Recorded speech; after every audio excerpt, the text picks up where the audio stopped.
All right, in today's lesson, we are using what we call Gaussian elimination in order to solve our 3x3 systems. Okay, so it's another method that we're going to use to solve these 3x3 three-variable systems. All right, so in Gaussian elimination, the very first thing we want to do is, I'm going to work problem 4 here. We're going to take these three equations and we're going to set up what we call an augmented matrix. So here's what an augmented matrix needs to look like. Okay, so we set up these two brackets, all right, for our matrix, and we're going to put a line here. This line basically represents our equal sign.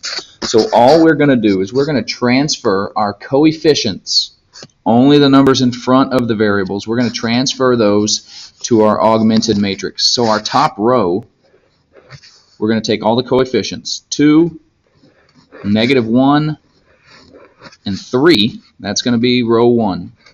2, -1, 3. We want to space them out a little bit so it doesn't look like they all run together. And then on the right side of our equal sign, we have a +1. So that's going to come to the right side of the equal.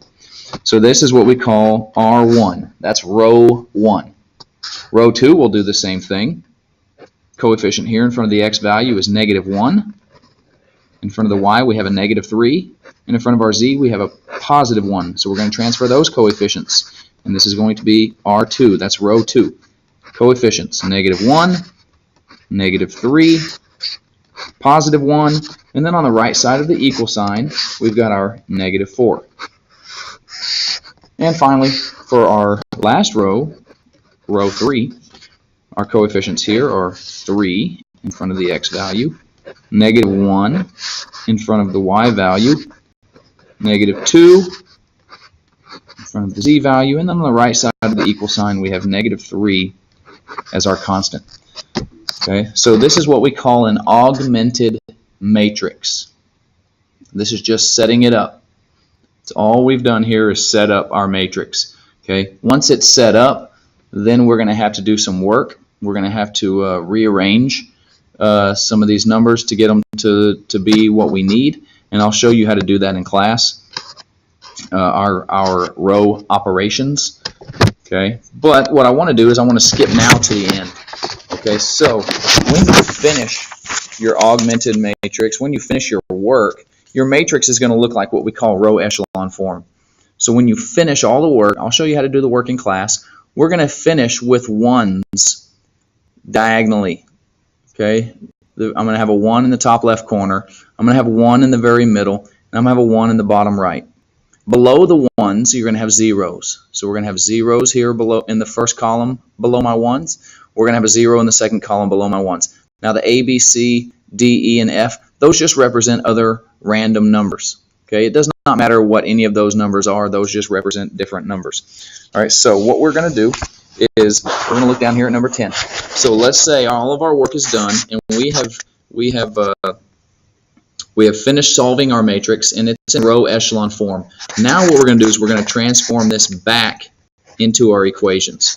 So the 1 is a coefficient in front of the x. The +2 is a coefficient in front of the y value.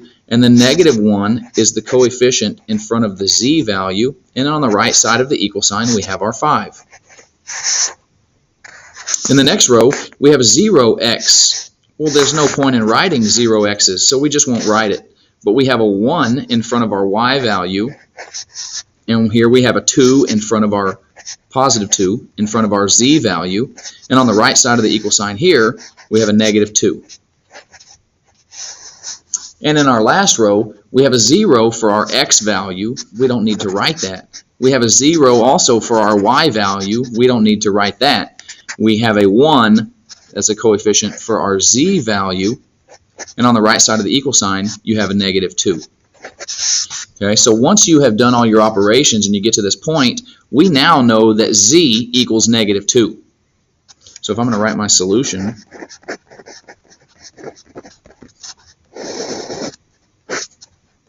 I know that z at the end is -2. Okay, now we're going to use what we call back substitution, which we've been doing the last couple of days. We're going to substitute this -2, since that's the z value. We're going to substitute it here for that z value. So then we can solve for y. So if I rewrite this equation here, it's going to say y plus, it's not going to say 2 times z. I'm plugging negative 2 in for the z.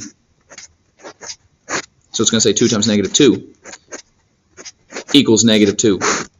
And we would solve for y. So we'd get y, 2 times negative 2 turns into negative 4 equals negative 2 on the right.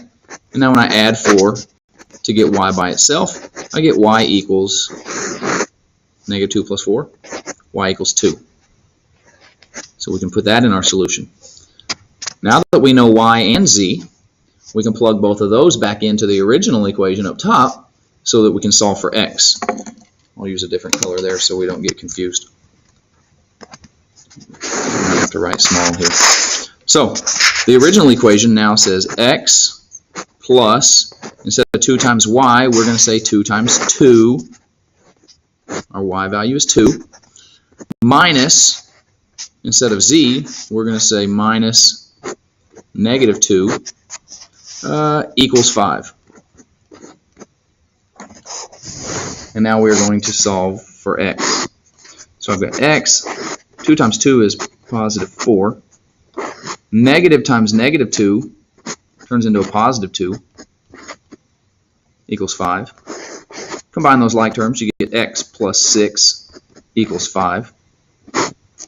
When you subtract 6 from both sides, we get x equals 5 subtract 6, x equals negative 1. Okay, so we are setting up an augmented matrix. I'll show you in class how we're going to rearrange all the numbers to get it to look like this, what we call row echelon form. Once we get it in row echelon form, then we're going to plug our variables back in. We're going to rewrite these new equations that we've come up with. And then we will use back substitution. We're always going to know what z equals right away because 1z equals negative 2 here. We're always going to know that once we finish. Once we know what z equals, we will plug that number in and we will work it out to solve for y. Once we know what y and z equal, we will plug both of those in the top equation here to solve for x. And that's what we call back substitution. So that's kind of day one for solving these 3x3 systems using Gaussian elimination. But like I said, I'm going to show you in class how we get from our original augmented matrix down to row echelon form, how we're going to perform those row operations to get what we need.